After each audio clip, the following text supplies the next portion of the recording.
Hello বন্ধুরা, তোমরা সবাই কেমন আছো? আশা করি সবাই ভালো আছো। আশা করি গল্পটি শুনলে তোমাদের হয়ে যাবে। তাহলে চলুন মূল গল্পটি শুরু করি। আমার নাম কণা। আমার স্বামী নিজের বাবার সাথে সবসময় বন্ধুর মতো আচরণ করত। তার উপরে আমার শ্বশুরকে দেখতে খুবই কম বয়স্ক বলে মনে হতো। আমার স্বামী নিজের বাবার সাথে সমস্ত ধরনের কথা শেয়ার করত। আমার স্বামী আমার সমস্ত ছবি আমার শ্বশুরকে দিয়েছিলেন। আমার শ্বশুর খুবই অদ্ভুত টাইপের মানুষ। তিনি আমার সাথে বন্ধু হওয়ার চেষ্টা করতেন। আমি যখনই আমার স্বামীর কাছে শ্বশুরের ব্যাপারে নালিশ করতাম তখন ও আমাকে বকে দিত আর বলতো আমার বাবা খুবই ভালো মানুষ।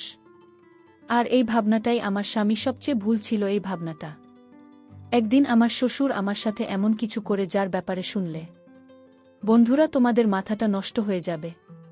আমি একটা মিডল ক্লাস ফ্যামিলি মেয়ে। আমাদের ফ্যামিলির সবাই খুব সংস্কারী, তাই আমিও খুব সংস্কারী ছিলাম। আমি কখনো কোনো কারণে বাড়ি থেকে বের হতাম না। সবসময় আমি আমার পিতামাতার সাথে বাড়ি থেকে বাইরে বের হতাম। আমরা 4 বোন আর 2 ভাই ছিলাম। সমস্ত ভাই বোনের মধ্যে আমি বড় ছিলাম, তাই বিয়ের নম্বরও আমার প্রথমে এলো। আমি খুব বেশি সুন্দরী হওয়ার কারণে যেখানে যেতাম সেখানেই কেউ আমাকে দেখলেই পছন্দ করেনি তো, কেননা আমি খুব সিম্পল ভাবে থাকতাম। কখনোই বেশি মেকআপ করতাম না। মেকআপ ছাড়াও আমাকে দেখতে খুব সুন্দর লাগত।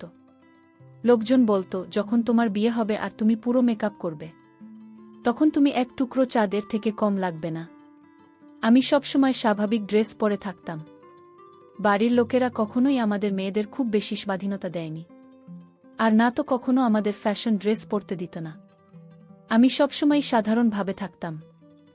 যদি কখনো কোথাও যেতাম সবসময় নিজের বাবার সাথে যেতাম। কিন্তু বাড়িতে একটা জিনিস খুব ভালো ছিল যে আমার বাবা আমার সমস্ত স্বপ্ন পূরণ করেছিল। আমাদের বলার আগেই সমস্ত জিনিস আমাদের ঘরে এসে যেত। আমি আমার এই ছোট আর সিম্পল লাইফে খুব খুশি ছিলাম। আমি কখনো কোনো ছেলের সাথে প্রেম করিনি, কেননা আমি এই টাইপের মেয়ে না। আমি সব সময় নিজের কাজ নিয়ে থাকতাম। এখন আমার বয়স 20 বছর হয়ে গেছে, আর আমার বাবা মা সিদ্ধান্ত নিলেন যে তাড়াতাড়ি করে আমার বিয়ে দিয়ে দেবেন। আমার বাবা মা আমার জন্য এমন একটা সম্বন্ধ দেখছিলেন যা আমাদের মতো সিম্পল হবে। তার সাথে সাথে আমাদের ফ্যামিলির সাথে মিলে আমার বাবা মায়ের কথা ছিল, ছেলের পড়াশোনা জানার সাথে সাথে দেখতে স্মার্ট হতে হবে।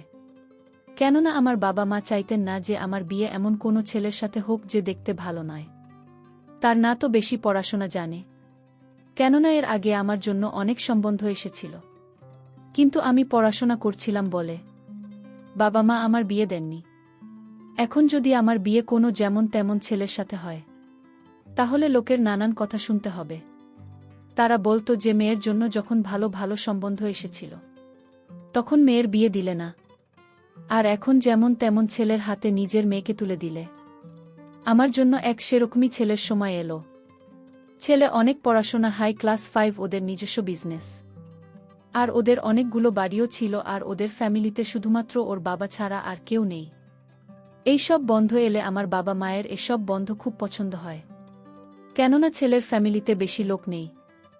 আর এই সময়টা এত ভাল ছিল যে না করার কোনো কারণই ছিল না। আর ছিল যখন আমার ছবি দেখে তখন সে আমাকে পছন্দ করে। আমার বিয়ে পাকা হয়ে গেল, আর কিছুদিন পরেই বিয়ে হয়ে শ্বশুরবাড়িতে এসে গেলাম। শ্বশুরবাড়িতে কোনো মহিলা নেই, আর শুনেছিলাম যে আমার স্বামী তার বাবার সাথে খুব ফ্রেন্ডলি ছিল, আর দুজনে নিজেদের মধ্যে এমনভাবে থাকে যেন তারা দুজন বেস্ট ফ্রেন্ড। দুজনেই নিজেদের মধ্যে একে অপরের সমস্ত কথা শেয়ার করত। আমার শাশুড়ি অনেক বছর আগেই মারা গিয়েছেন, যদিও আমার শ্বশুরকে দেখতে খুবই স্মার্ট, আর তাকে দেখে মনে হতো না যে আমার স্বামী তার ছেলে, যেন মনে হতো আমার স্বামীর বড় দাদা। আমার স্বামীর নাম আসলাম। তাকে আমার খুব পছন্দ হয়েছিল, কেননা সে নিজের বাবার মতো খুব স্মার্ট। আমার শ্বশুর সবসময় সেজেগুজে থাকতেন। তিনি ছেলের কারণে দ্বিতীয় বিয়ে করেননি, কারণ তিনি মনে করতেন তার দ্বিতীয় স্ত্রী তার ছেলেকে নিজের মায়ের মতো ভালোবাসা দিতে পারবে না। সেই কারণেই তিনি আর বিয়ে করেননি। আমার স্বামীর ব্যবহার খুব ভালো। সে বিদেশে থেকে পড়াশোনা করত। পড়াশোনা শেষ হওয়ার পরে সেখানে শহরে নিজের ব্যবসায় চালায়।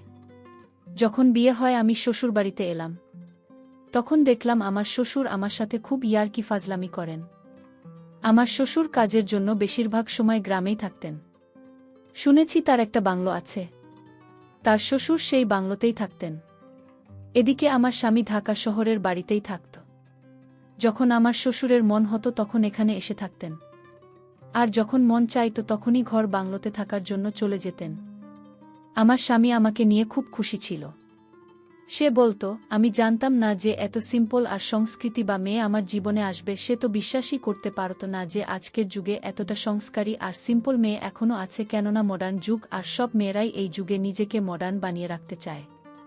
কিন্তু আমার স্বামী বলতো, তুমি যত সিম্পল থাকতো সুন্দর লাগে, তোমার সিম্পলই তোমার সৌন্দর্যের পরিচয়। আমার শ্বশুর আমাদের বিয়ে উপলক্ষে ঢাকায় এসেছিলেন। বিয়ের 7 দিন পরেই শ্বশুর আমার স্বামীর হাতে হানিমুনে যাওয়ার জন্য ইউরোপের টিকিট ধরিয়ে দিন। আমার স্বামী শ্বশুরের সারপ্রাইজ পেয়ে খুব খুশি হয়। এরপরে আমরা ফ্রান্সে হানিমুনে চলে এলাম। এখানে যখন আমরা এলাম, আমি আমার শ্বশুরের ফেসবুক পেজ চেক করে দেখলাম তার অনেক ফলোয়ার, যার মধ্যে বেশিরভাগ মেয়ে। তার এত ভালো ভালো ছবি আপলোড ছিল যে তাকে দেখে কেউ বলতে পারবে না যে উনি একজন বয়স্ক মানুষ। এত ইন্টারেস্ট থেকে আমি অবাক হয়েছিলাম। এত বয়স হওয়ার পরেও তার হাবভাব 25 বছরের যুবক ছেলেদের মতো। কিন্তু আমি ভাবছি, তিনি যদি এরকমই হন তাহলে বিয়ে করেননি কেন? আমার স্বামী এটাও বলতো যে বাবা মার দেখাশোনা খারাপ করতে চাইতেন না বলে তিনি বিয়ে করেননি। আর সত্যি আমার শ্বশুর নিজের ছেলের খুব খেয়াল রাখতেন। এই কারণেই আমার স্বামী নিজের বাবাকে খুব বেশি ভালোবাসতেন। আমার শ্বশুর নিজের ছেলেকে দুনিয়াতে সমস্ত খুশি দিয়েছিলেন। আমার স্বামী তাকে যা বলতো তিনি সে রকমই করতেন। কিন্তু হানিমুনে থাকার সময় আমি একটা জিনিস লক্ষ্য করেছি যে আমার স্বামী আমার যত ছবি তুলেছেন তার সমস্তই তার বাবাকে শেয়ার করত। আর আমার এই ব্যাপারটা খুব অদ্ভুত লাগত। ইউরোপে আমি মডার্ন টাইপের ড্রেস পরতাম যাতে কোথাও না কোথাও গিয়ে আমার শরীরও নজরে আসত। এই জায়গায় এরকম ছিল, এখানে সমস্ত লোকই এরকম জামাকাপড় তো, আর যে যার মতো থাকত। কিন্তু আমার স্বামী এই ব্যাপারটা ভালো লাগেনি যে আমরা যত ছবি তুলেছি তার সমস্তই নিজের বাবাকে দিয়েছিল। আর আমার স্বামী বারবার ভিডিও কল করে আমার শ্বশুরকে আমাকে দেখাতো, আর আমার শ্বশুরও বারবার আমার স্বামীকে বলেছিল, দেখাও তো বৌমাকে, দেখতে কেমন লাগছে। বৌমা কি করছে? সে যতই ভালো হোক না কেন, সে ছিল তো আমার শাশুড়ি, আর শ্বশুর তো বাবার মতো হয়। আমি চাইতাম না যে আমার শ্বশুর আমাকে এ অবস্থায় দেখুক। এই ব্যাপারটা নিয়ে আমার স্বামীর সাথে ঝগড়া করে আমার মন খারাপ হয়ে গিয়েছিল। কিন্তু আমার স্বামী আমাকে মানিয়ে নিত। আমার স্বামী আমাকে বলতো, যদি বাবা আমার কাছে ছবি আর ভিডিও চায় তাহলে আমি কিভাবে তাকে না করব। শ্বশুরবাড়ির পরিবেশ একদম ফ্রি ছিল। আমার স্বামী বলতো যে এখন তোমার বিয়ে হয়ে গেছে, এই সতী সাবিত্রী পান্না ছাড়াও আর এই লজ্জা পাওয়ার ধন বন্ধ করো। যখন তুমি নিজের বাবার বাড়িতে ছিলে তখন সবসময় বাড়ির মধ্যে আটকে থাকতে, কিন্তু এটা তোমার শ্বশুর বাড়ি, এখানে নিজের জীবনকে উপভোগ করো। আমাদের হানিমুন কমপ্লিট হয়ে গেছে আর আমরা বাড়িতে চলে এসেছি। যখন আমরা বাড়িতে এলাম তখন আমার শ্বশুর আমাদেরকে দেখে আমার স্বামীকে ধরে কাঁদতেছিল। এরপরে তিনি আমার দিকে ও গলা মেলার জন্য এগিয়ে আসছিলেন। আমি তাকে থামিয়ে দিল, আমার পিছনে সরে এলাম। আমার এই ব্যবহার আমার স্বামীর ভাল লাগেনি, কিন্তু শ্বশুর এই ব্যাপারটা হেসে কাটিয়ে দিলেন আর তিনি পিছনে পিছিয়ে গেলেন। কিন্তু আমি লক্ষ্য করলাম আমার স্বামী আমার দিকে ঘুরছিল। আমি শ্বশুরের সাথে কোনো কথা না বলে নিজের ঘরে চলে গেলাম। কিছু সময় পরে আমার স্বামী ঘরের মধ্যে এসে আমাকে বলতে লাগল, আমার কাছে তোমার এই ব্যাপারটা একদমই ভাল লাগেনি। তুমি আমার বাবার সাথে ভালো ব্যবহার করেনি। সে তোমার সাথে গলা মেলানোর জন্য আসছিল, তা তুমি পিছনে সরে গেলে। আমি আসলামকে বললাম, তিনি আমার শ্বশুর, তিনি কিভাবে আমার গলা পারেন? আমার স্বামী বলল, বড়লোকদের মধ্যে এরকম আচরণ খুবই সাধারণ ব্যাপার। তুমি কিভাবে জানবে? তুমি তো সারা জীবন ঘরের মধ্যে বন্ধ থেকে জীবন কাটিয়ে দিয়েছে। এমনিতে তো স্বামী আমাকে খুব ভালোবাসত, কিন্তু যখনই ওর বাবার কথা আসে তখনও সিরিয়াস হয়ে যেত। এভাবেই দিন কাটতে লাগল। তার দিন দিন আমার প্রতি আমার শ্বশুরের ব্যবহার অদ্ভুত লাগতে লাগল। এই অবধি ঠিক ছিল যে আমার স্বামীর সমস্ত কথা নিজের বাবার সাথে শেয়ার করত, কিন্তু অবাক তো আমি তখন হয়েছিলাম যখন জানতে পারলাম আমার স্বামী আমাদের স্বামী স্ত্রীর মধ্যে যা হয় সব কিছু নিজের বাবার সাথে শেয়ার করে। এটা হয়তো আমার স্বামীর জন্য কোনো বড় ব্যাপার ছিল না, কিন্তু আমার মনে এটা অনেক বড় ব্যাপার। আমি তো আমার মার সাথে এসব ব্যাপারে কখনো কোনো কথা বলতে পারবো না। কেননা স্বামী স্ত্রীর মধ্যে হওয়া কথা কারো সাথে শেয়ার করা উচিত না। সমস্ত কথা ওর বাবাকে বলে দিত। আর এই ব্যাপারে আমার স্বামী নিজেই আমাকে বলতে থাকত। ও যখন আমাকে বলতো, আমি তোমার এই কথা বাবাকে বলেছি, তার বাবা তোমার কথা শুনে মজা পেয়েছে, আমি এই সব কথায় খুব রেগে যেতাম। আমার এই ব্যাপারটা একদমই ঠিক বলে মনে হতো না। এখন তো ধীরে ধীরে শ্বশুরের ব্যবহার আমার আরও বেশি অদ্ভুত মনে হতে লাগল। কেননা আমি শুনেছিলাম যে আমার শ্বশুর বেশিরভাগ সময়ে ঘর বাংলোতেই থাকতেন। কিন্তু যেদিন থেকে আমার বিয়ে হয়েছে সেদিন থেকেই তিনি বাড়িতেই থাকতে শুরু করেছেন। তিনি তো এখান থেকে যাওয়ার নাম অবধি করছেন না। আর সবসময় আমার দিকে তাকিয়ে থাকতেন। আমার সাথে খুব খারাপ খারাপ কথা বলতেন, যেটা শোনার সাথে সাথে আমি লজ্জায় পড়ে যেতাম। আমি যখন আমার স্বামীকে নিজের শ্বশুরের ব্যবহারের ব্যাপারে বলতাম, তখন ও বলতো, আমার বাবা মডার্নার বড় লোকদের সাথে চলাফেরা তার অভ্যাস, এরকম হয়ে গেছে। এটা তো তোমার কপাল ভালো যে আমার বাবা ও অন্যান্যদের মতো তোমার উপরে কোনো বিধিনিষেধ করেননি। তুমি এত ভাল শ্বশুর পেয়েছ, তাই তো তোমার এসব সহ্য হচ্ছে না। এই সব কারণে আমার স্বামী কখনোই আমার কথা বিশ্বাস করত না, আর সবসময় নিজের বাবার সামনে আমাকে ভুল প্রমাণ করতে থাকত। আমার সঙ্গে বারবার একটাই কথা বলতো, হাই স্ট্যাটাস এর লোকেরা এরকমই হয়, আমি তো মিডিল ক্লাস ফ্যামিলির মেয়ে ছিলাম, তাই আমাদের ব্যবহার তাদের সাথে হয়ে ওঠেনি।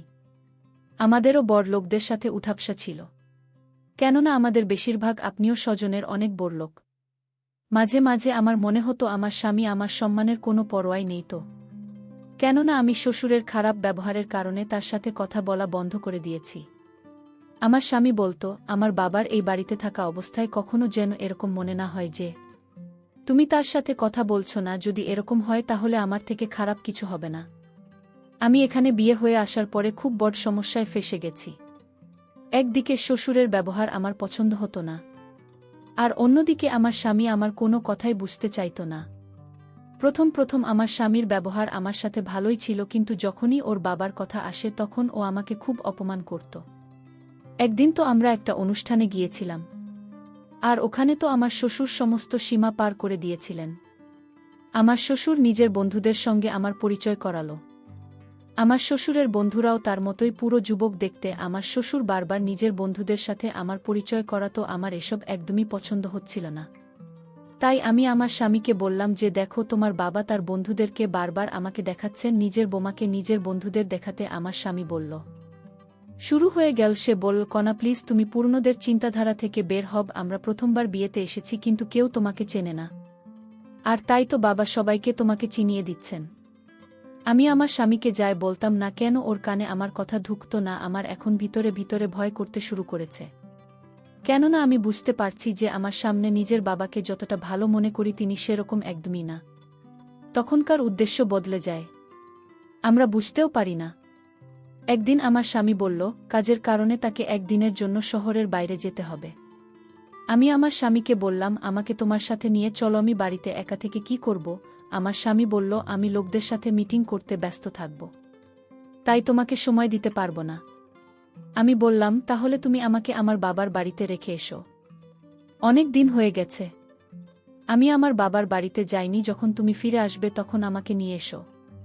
কিন্তু আমার স্বামী আমার এই কথাতে রাজি হল না। তার বল, এখন তোমার বাবার বাড়ি শ্বশুর বাড়ি, এটাই শুধু একদিনের তো ব্যাপার, আর বাড়িতে বাবা থাকবে তোমার খেয়াল রাখার জন্য। আমি মনে মনে ভাবলাম, আমার সবচেয়ে বেশি ভয় তো তোমার বাবাকে নিয়ে, কেননা কখনো কখনো কথায় কথায় আমার শ্বশুর আমার সাথে সেলফি তুলতে চাইত। আমি আমার শ্বশুরের উপরে খুব বেশি বিরক্ত ছিলাম। মনে মনে চাইতাম সে যেন তার ঘর বাংলাতে চলে যায়। কিন্তু যখন থেকে আমার বিয়ে হয়েছে তখন থেকেই তিনি ঘর বানাতে যাওয়া ছেড়ে দিয়েছেন। আমার স্বামী মনে করত যে আমার শ্বশুর আমার খেয়াল রাখবে, কিন্তু আমি শ্বশুরকে নিয়ে বেশি ভয় পেতাম। আমার মনে হতো যে আমি তার বৌমা নয়, তার কোনো গার্লফ্রেন্ড যাকে সে বিয়ে করতে চায়। কিন্তু আমি পরিষ্কার শব্দে আমার স্বামীকে বলতে পারছিলাম না, কেননা আমি জানতাম যে আমার স্বামী আমার প্রতি বিরক্ত হয়ে যাবে। আর তাই আমার স্বামীকে এ ব্যাপারে কিছু বললাম না।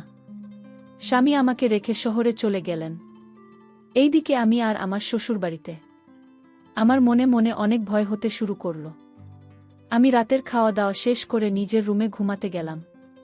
আমি রুমের দরজা ভিতর থেকে নল করে ঘুমিয়েছিলাম। রাত যখন একটা বাজে তখন আমার রুমের দরজায় নক পড়ল। আমি বুঝতে পারছিলাম এটা শ্বশুর আব্বাই ছাড়া আর কেউ না। আমি রুমের ভিতর শুয়েছিলাম। আমি যখন শ্বশুরের ডাকে সাড়া দিইনি, তখন শ্বশুর আব্বা জোরে জোরে দরজায় নক করতে থাকে। আমার ভয় সারা শরীর কাঁপতেছিল। আমি দরজায় আওয়াজ পেয়ে আমি বলেছিলাম, কে? শ্বশুর আব্বা বলল, বোমা, আমি তোমার শ্বশুর আব্বা। দরজাটা একটু খোল। দরকার ছিল। আমি আর রুমের দরজা না খুলে পারলাম না। আমি রুমের দরজা খুলে দিলাম। শ্বশুর আব্বা তখন আমার রুমে ঢুকল। আমি বললাম, শ্বশুর আব্বা, এত রাতে আমার রুমে কেন আসলেন? শ্বশুর আব্বা বললেন, কেন, তোমার রুমে আসতে কি আমার মানে আছে? শ্বশুর আব্বা বলল, বোমা, আজ বাড়িতে কেউ নেই। আমি এতদিন যে মনের ভিতর আশা লালন পালন করে যাচ্ছি, আজ তা পূরণ হবে। আমি বললাম, কিসের আশা? আপনি এসব কি বলছেন? আপনি ভুলে গেছেন আমি আপনার বোমা। আপনি নিজের স্থানে থাকুন, আমার স্থানে আসার চেষ্টা করবেন না। তাহলে আপনার ছেলে বাড়িতে আসলে কিন্তু আপনার সমস্যা হবে। শ্বশুর আব্বা একটা হাসি দিয়ে বললেন, তুমি আমার ছেলেকে সত্যি কথাটা বললেও সে বিশ্বাস করবে না। এই কথা বলতে আমি শ্বশুর আব্বাকে একটা জোরে ধাক্কা মেরেছি। শ্বশুর আব্বা দেওয়ালে গিয়ে চাপ খেল। সুরের মাথায় আঘাত লাগে। আর এই সুযোগে আমি বাড়ি থেকে পালিয়ে চলে আসলাম। যে বাড়িতে বোমার কোনো মান সম্মান থাকে না, আর সেই বাড়িতে আমিও থাকব না। তারপর আমি শ্বশুরের সমস্ত কিছু উল্লেখ করে স্বামীর কাছে পাঠিয়েছিলাম। আর আমি তাকে ডিভোর্স লেটারটাও পাঠিয়ে দিলাম। আমি বুঝতে পেরেছিলাম আমার সংসার এই ঘরেই হবে না। কারণ যে শ্বশুর আর স্বামীর মধ্যে কোনো পার্থক্য নাই, বোমাকে স্বামীও পেতে চায়, আবার শুরু পেতে চায়, এটা কোনোভাবে সম্ভব ছিল না আমার পক্ষে। কারণ আমার মা বাবা এই ধরনের শিক্ষা আমায় দেয়নি। তো বন্ধুরা, আজকে এই পর্যন্ত। সবাই ভালো থাকবেন, সুস্থ থাকবেন। ধন্যবাদ।